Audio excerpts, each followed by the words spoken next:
back to my kitchen. I'm going to be showing you how to make this beautiful Inca Lily. And for that, we're going to need the following tools and products. Blossoms flower paste, and I like to use the Arctic White, and I'm going to dust it to the color that I want it. And I've got my pliers, my board tool, I've got some wires, and I've got my petal pad. And then over here, I've got my cutter and veiner set for the Inca Lily, and it's from Simply Nature. It comes as a set. I have my painter's palette with a very thin tipped paintbrush and some white alcohol and my Florist tape, and I've also got some stamens. I need about 10 of those. I've got my cutters and a cake smoother, and then I've also got my dusting powders in the 3 colors I'm going to be using. Right, so let's begin. So the first thing we're going to do is we're going to put a little hook just at the tip of that wire, and we're going to flatten that. Squeeze it together as best as you can. And then we're going to take some of the paste and we're going to roll that into a thin sausage. You're going to take your wire and dip it into a little petal glue, which I forgot to tell you about to begin with. But you need some petal glue, and insert that and just break off the top. Okay, we're going to roll this out nice and thin. And with the tip of it, you just want to bring it up slightly. And just between your fingers, just roll it just so that it has a slight cone to it. And then you're going to take, you can use the back of a palette knife, or you can use one of your tools and just indent that just ever so slightly, so that you end up with that. Now you need to let that dry for about 24 hours. Everything needs to be nice and firm before you can start dusting and working with them. I'm going to put that aside, and then I'm going to start cutting out my petals. Remember, you don't need to add any CMC or Tylose powder to this paste because it already has it in, so it's ready to roll and you can start working with it and you can form your flowers. Take your ball, just roll it a little bit, and if you watched my hibiscus tutorial, you'll see we roll it into a sausage. Then you take your rolling pin, flatten it, and roll to one side and roll to the other, keeping the edges slightly thicker than the center. And just roll that a little bit flatter there. But this area here and this area here is thicker than this area here. And the reason for that is that when you come to do your flower and you want to thread your wire through, you've got a thicker part here and a nice thin part here for the tip of your petals. So I'm just going to cut this out.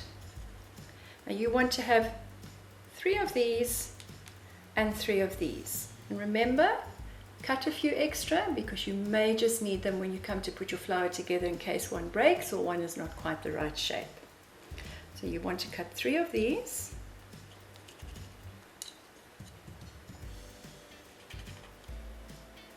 And then we're going to cut 3 of these.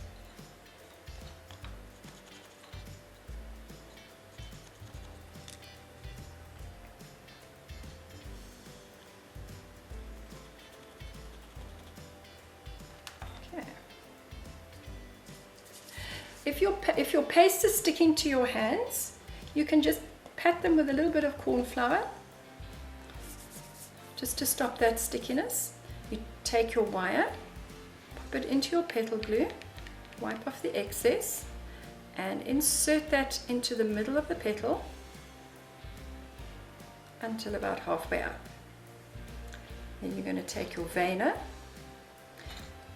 Now you can see there's a little groove there. That's where my wire is going to sit. I'm going to pop that into your veiner. Make sure your wire goes into that little groove.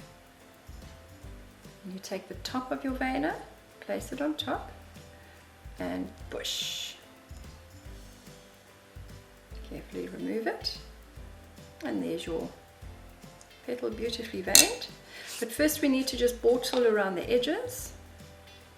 And we're going to take our bore tool and just around those edges, smooth those down, thin them out.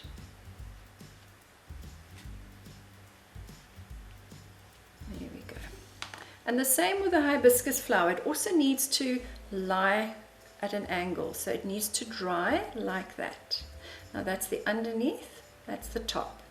So I'm going to place it into my fruit tray so that it lies with that curve going up, so that when it dries, that's the shape that I'm going to get, so that it bends outwards like that.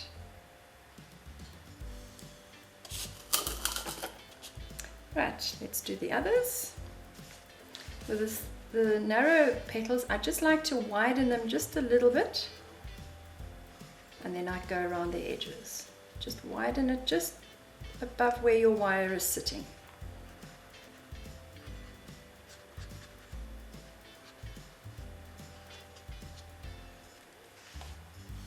And you can see the difference between one that I've widened and one that I haven't. Again, I'm just going to widen that a little bit and then thin the edges. And again, these need to go upside down, if you want to say that, so that they've got a curve. They need to dry like that. So all of them are in the same direction.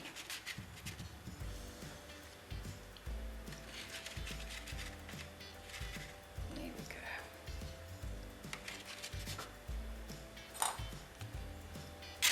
Now again, these need to set overnight. It's always better. I usually make up a whole lot of petals, and I have my boxes with all my different flower petals in them, and then as and when I need to make them, they're all ready just for dusting. So you can spend a day making your petals, and then you can take them as and when you need them. So now I'm going to go on to dusting some that I made yesterday. They're nice and set, and I'm going to show you how we're going to put the Inca Lily together.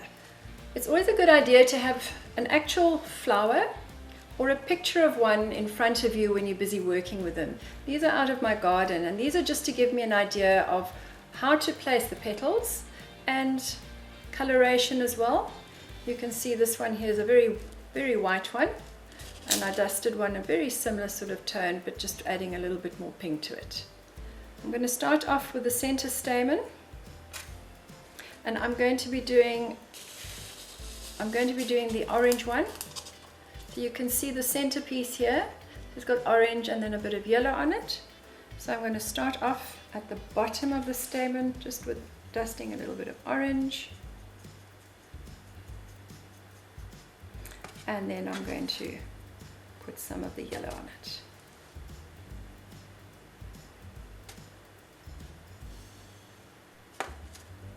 And then I'm going to dust the petals as well. So I'm also going to dust them in a similar tone.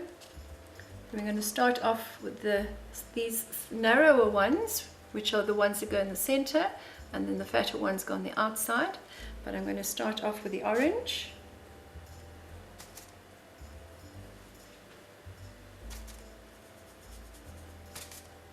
And remember to dust both sides of your petal. Some people don't do that, but if you look at the underneath of it and you see that on your cake, it's not going to look very nice. So you want to dust both sides. Then I'm taking the yellow. I'm just going to go around the outer edge there.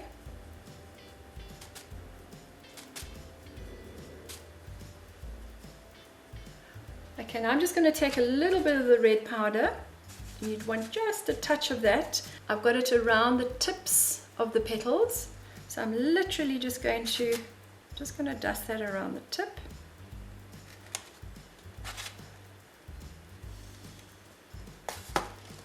And just there. And I'm going to continue with that with all of the petals, but let me just show you one of the bigger petals first. Again, it's going to have the same sort of coloration. We're going to start off with the orange.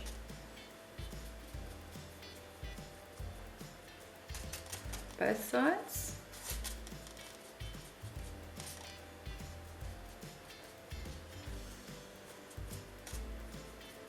And we're going to go to the yellow.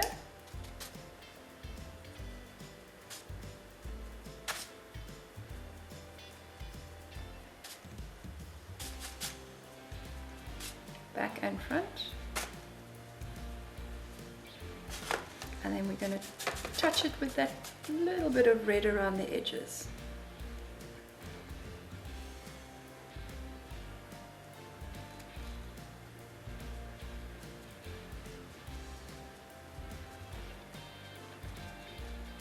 And you continue with that with all your petals until they're all done, and then I will show you the next step. Right, now that all the petals are dusted, we need to paint some detailing on the thinner petals, and I'll show you how we do that. So you take your painter's palette, and I've already got a little bit of that deep red powder, and I'm going to add some white alcohol just in the next little section there. And then what we do is we take a little bit of white alcohol and we mix it to some of that red paint. And this is where your thin brush comes in handy. Now I'm going to be painting detailing on it. You can see I've painted on these 3 petals here. So I'm going to paint little lines. You can do a mixture of little lines and little dots. Don't all have to be perfect. And we start at the center and we just paint little stripes here and dots. Just working our way up the petal. Some Incas only have it on 1 petal, some have on all 3, some only have on 2. So if you're following a particular color pattern, you might want to find a picture of one, and then you can copy whatever that petal has. There's one.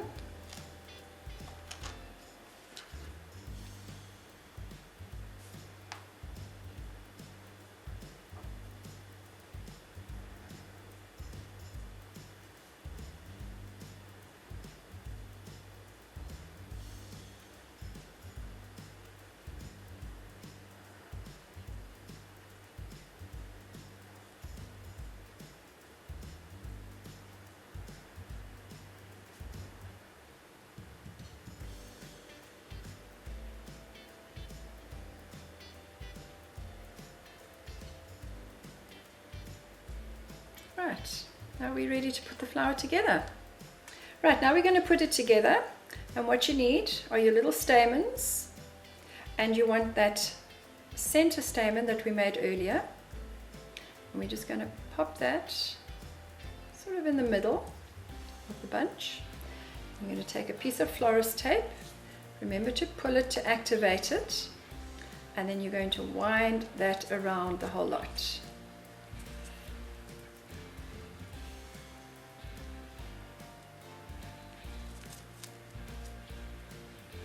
Wind it all the way down just to secure it nicely.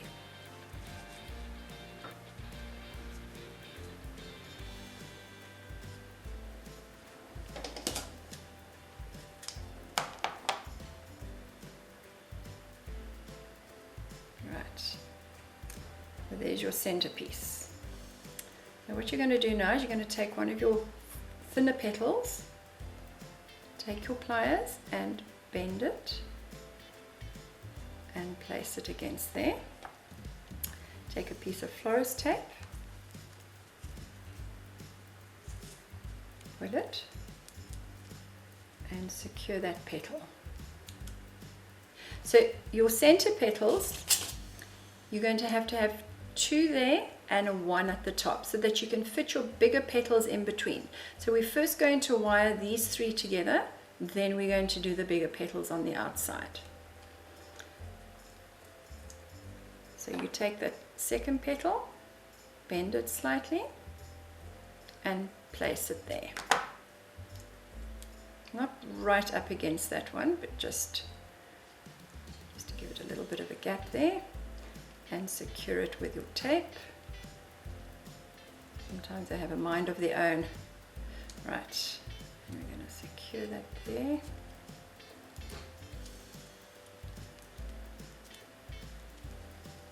And all the way down.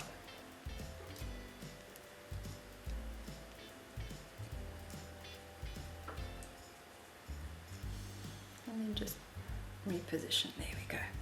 Third one is going to go at the bottom of those two there. Bend it and place it. Your Florist tape. Oopsie.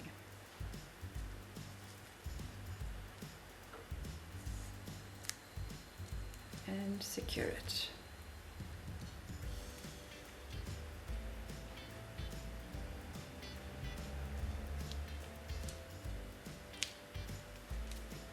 And wind that all the way down.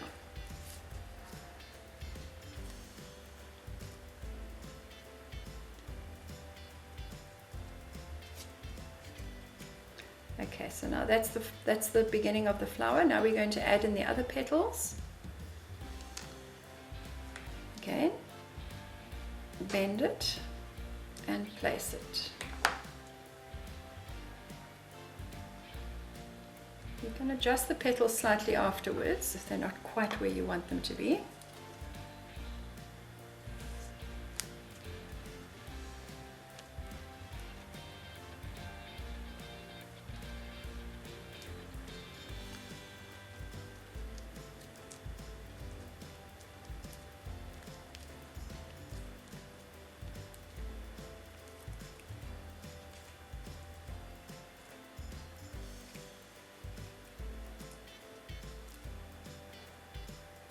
Second big one.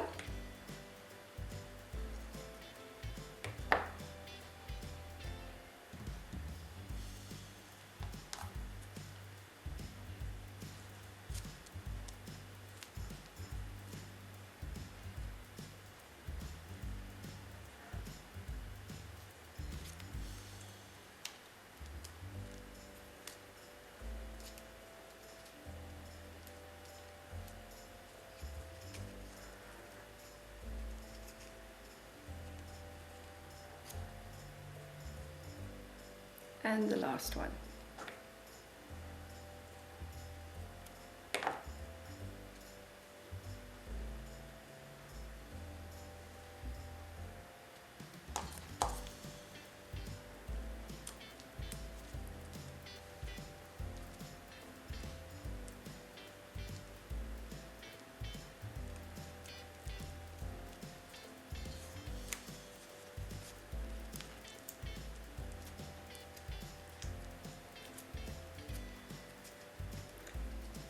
And that's your Inca Lily. So now what I'm just going to do is I'm just going to reposition some of those. There we go. And there we have our Inca Lilies. I hope you enjoyed today's tutorial. I'm going to post a link in the description box below of the cutters and the products that I've used, and I hope you join me next time. Until then, happy flower making! Goodbye.